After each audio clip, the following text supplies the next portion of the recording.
From the outside, veganism might be seen just as a diet, but there are many other ways beyond food that we exploit animals.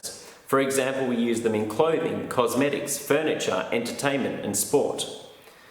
I, as a child, always used to love visiting zoos, and that was because I loved animals. Now the opposite is true. I avoid zoos because I love animals. If we think about what a zoo is from the animal's perspective, it is essentially a prison. You are contained without your consent. You don't get to be wild, you don't get to be free. Animals actually display mental disorders, which is termed as zookosis.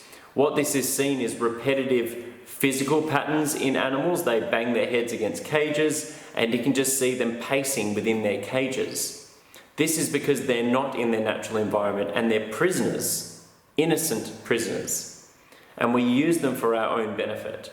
We may get the perspective that we get to learn from animals by being in a zoo. We get to see all these animals, but we don't need to enslave animals to learn about them.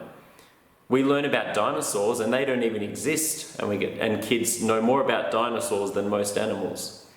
Imagine what lessons we would teach kids if we actually let animals be free. Would they learn that no one should be a slave? Everyone has the right to be free. These are the lessons that we could teach our children if we actually closed down zoos. We also use animals in the form of sports and entertainment. For example, horse racing and dog racing, which has seen to create so many injuries and so many deaths because of the way that they're treated in these industries. We also use the skin of animals for clothing and furniture. Can we imagine if all of our couches were lined with dog skin or human skin? But for some reason we're conditioned to think that the skin of a cow is okay over all of our furniture.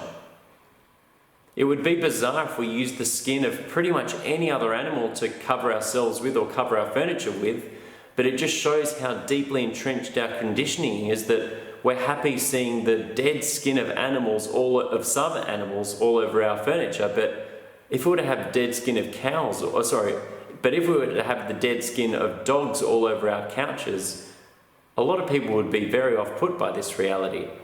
It just shows you how inconsistent we are with some aspects of animal use and abuse, but most forms of participation of animal exploitation just seems to be widely acceptable and legal within most of society, where many forms of exploitation are unacceptable, but in the form of the exploitation that most people participate in,